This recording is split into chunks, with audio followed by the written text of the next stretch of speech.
অতিথি আপ্যায়নে ভোলা জেলা সব জেলার শীর্ষে। এটা আমরা কম বেশি সবাই জানি। ভোলার মানুষ কেন জানি অতিথি আপ্যায়নে অনেক বেশি আন্তরিক। হ্যালো এভরিওয়ান, আসসালামু আলাইকুম। সবাইকে নতুন একটা ব্লগে ওয়েলকাম করছি। আশা করছি সবাই আজকে ফুল ব্লগটা দেখবেন। কিছুদিন পরই বাসায় মেহমান আসবে, তাই আব্বু এক এক করে বাজারঘাট করে রাখতেছিল। এটা আমি ছোটবেলা থেকে দেখে আসছি। আম্মু একটা লিস্ট করে দেয় মেহমান আসার কয়েকদিন আগে, আর আব্বু সে লিস্ট অনুযায়ী এক এক করে মাছ মাংস এগুলো এনে রাখে, আর আম্মু সব কিছু কেটে কুটে ধুয়ে রাখে।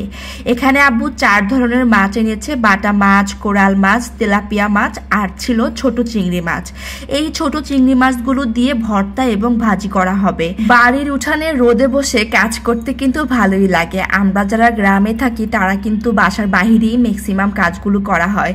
আম্মু এখানে মাছ কাটাকুটি করতেছিল, কারণ আমাদের বাসায় মাছ মাংস যেটাই আনুক না কেন চেষ্টা করে সাথে সাথে কেটে কুটে তারপর হালকা একটু ধুয়ে রাখার জন্য। এখানে তেলাপিয়া মাছ কেটে কুটে ধুয়ে রেখে দিয়েছে। এখন এগুলোকে মশলা মেখে তারপর রেখে দিবে। তেলাপিয়া মাছগুলো দিয়ে মূলত ফ্রাই করা হবে, তাই এখনই মশলা মেখে তারপর রেখে দিবে। এদিকে আম্মু আদা রসুন পেঁয়াজ এগুলো কেটে কুটে রাখতেছে। এগুলোকে ব্লেন্ডারে ব্লেন্ড করে তারপর ফ্রিজে রেখে দিবে। প্রতিদিন একটু একটু করে কাজগুলো শেষ করা হচ্ছে। তারপরের দিন আবার নিয়ে এসেছে হাঁসের মাংস, আর ছিল মুরগির মাংস, তার সাথে ছিল সবজি। মেহমানকে তো শুধু মাছ মাংস খাইয়ে বিদায় করা যাবে না। শীতকালে মেহমান আসা মানি সবকিছুর সাথে একটু পিঠাপুলির আয়োজন করা। আমার আম্মু সবসময় বলে শীতকালে মেহমান আসলে মন ভরে মেহমানদারি করা যায়, কারণ গরমের সময় তো রান্না করার কিছুক্ষণ পরই সবকিছু নষ্ট হয়ে যায়। তাই আম্মু সবকিছু গুছাচ্ছিল, তার সাথে সাথে পিঠার আইটেমগুলো একটু একটু করে গুছিয়ে রাখতেছিল।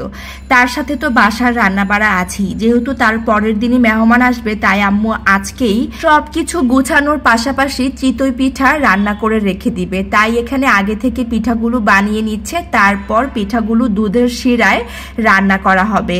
দুধ চিতই পিঠাটা কিন্তু একদিন আগে বানিয়ে তারপর শিরার ভিতর রেখে দিলে ওই পিঠাটা একদম তুলতুলে নরম হয়ে যায়। কিছু গুজগাছ শেষ করে দুধ চিতই পিঠা আর ভাপা পিঠা বানানোর প্রস্তুতি চলছে।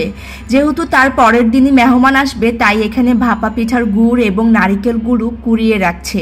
ভাপা পিঠাটা সবসময় গরম গরম খেতেই ভালো লাগে, তাই আগে থেকে কিছু প্রয়োজনীয় কাজ শেষ করে তারপর গুছিয়ে রেখে দিবে। যেহেতু মেহমান তার পরের দিন আসবে, তাই ভাপা পিঠাটা তার পরের দিনই বানানো হবে। ভোলা জেলায় শীতকালীন মেহমানদারিতে চিতই পিঠা আর ভাপা পিঠা দুইটাই অন্যতম।